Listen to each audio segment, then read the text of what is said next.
It's time for...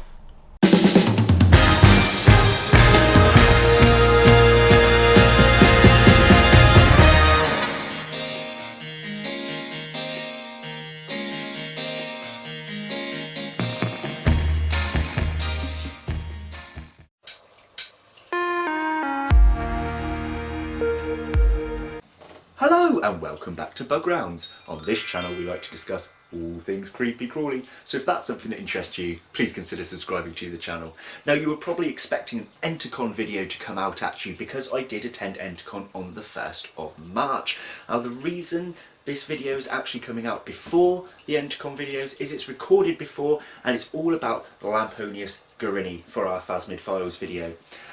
But I won't have these after this footage is taken, and the reason being is I'm donating them to the raffle at Entercon because the raffle raises money for the Musgrove Hospital Special Care Baby Unit.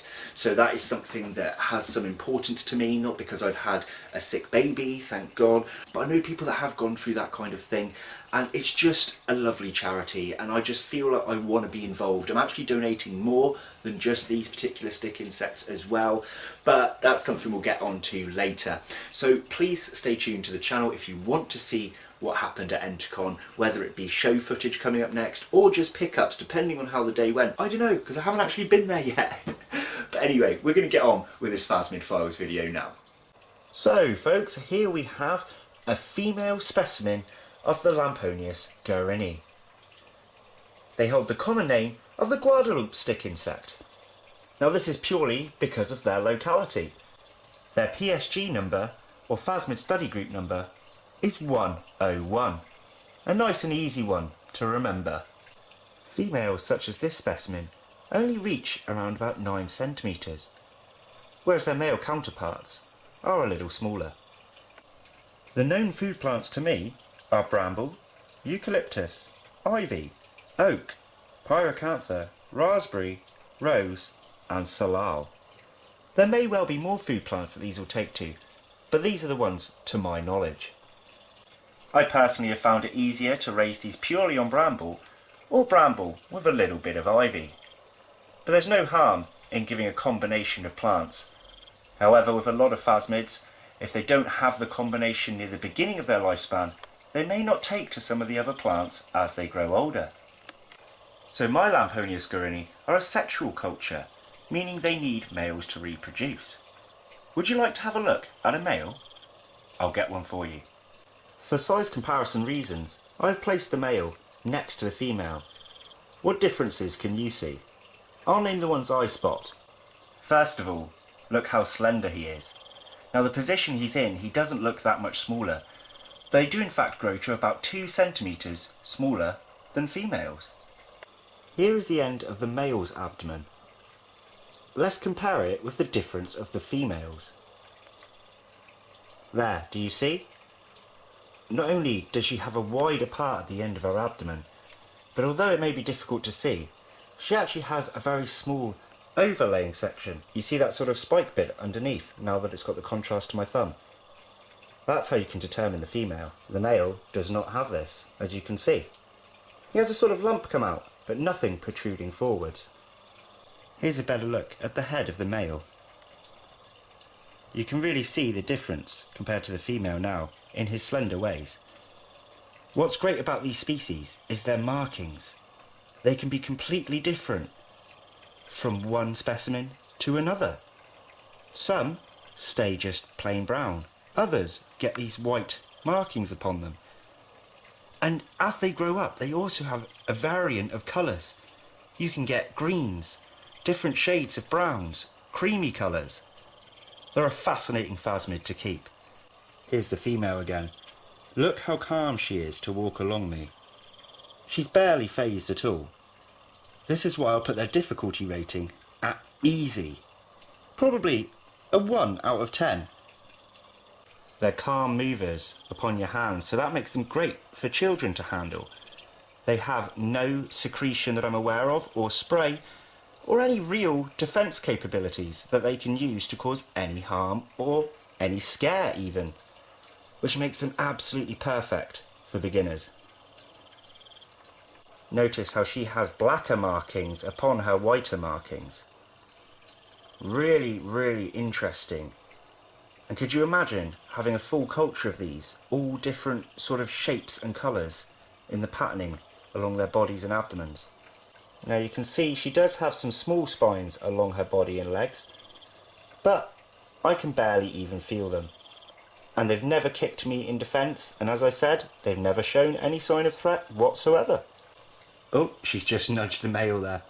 Now I do find the males to be that slight bit more skittish than females, but still not much difference at all, especially when it comes to handling. Now the first specimens, do not hide from me please. As I was saying, the first specimens of the Lamponius guerini were actually found by a French stick insect group. Oh, she can't cling to that surface very well.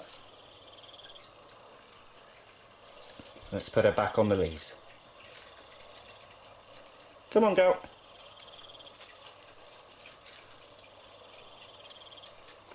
So as I was saying, the French actually found them first back in 1984. So these were discovered an awful long time ago. Ova from these beauties are simply dropped by the phasmid. Some species like to stick eggs, flick eggs, or bury eggs. But as I said, these simply just drop them to the ground. Now unfortunately I don't have any to show off to you right now, but they're very small and beigey brown. I'll add a picture that I took from the Phasmid study group page on the screen now.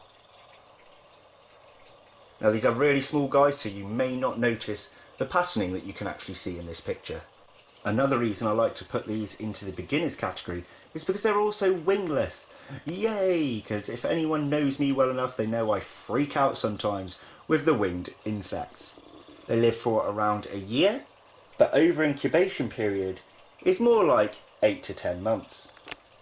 If your ova hasn't hatched within that 10-month period, give it a few more. Sometimes they can take a year or longer. One top tip though when it comes to eggs, guys, never throw them out. If you think that the eggs have died off, freeze them to make sure they are fully killed off before you throw them in the rubbish tip.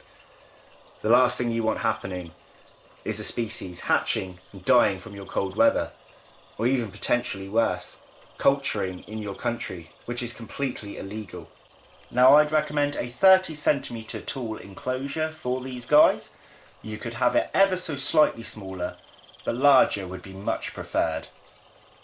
I find that they do better in storage boxes or tanks than they do net cages, because they do require a moderate amount of humidity. You can't go wrong too easily with these guys. I've had them slightly more humid and slightly more dry, with quite a bit of success. Times you will go unsuccessful, however, are dry periods with dried out food. They will not last long at all. They get a lot of their water content from the leaves. Just make sure to give a mist now and again, so they have something extra to drink from. Notice that on the edges of the legs there, you have that reddish colour. Something we've discussed several times with phasmids to show sign of maturity. Indian stick insects have them. Phenopharochaoensis also have them. And many other species, such as my Phryganistra. The actual reason why is completely unknown to me. But it's pretty cool, right? Maybe it's because it's red, a sign of warning. Back off. Leave me be. I'm dangerous.